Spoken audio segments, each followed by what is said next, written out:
Mummy आज गौराईच्या नैवेद्यासाठी काय बनवलंय? आज गौराईला ना आमच्या इकडं भाजी भाकरीचा नैवेद्य असतं, असं ज्वारीच्या भाकरीचा, आणि इकडे असं शेपूची भाजी. तर आमच्या इकडं असं भाजी भाकरीचा मान असतो ना गौराईला. तर आज शेपूची भाजी आणि भाकरी बनवलेली मी.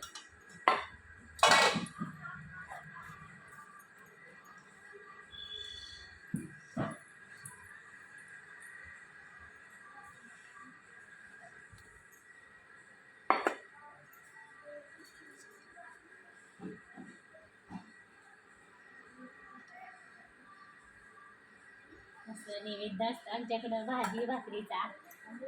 सगळीकडं असंच असेल मला असं वाटतंय, पण आमच्याकडं तर असंच असते भाजी भाकरीचा नैवेद्य.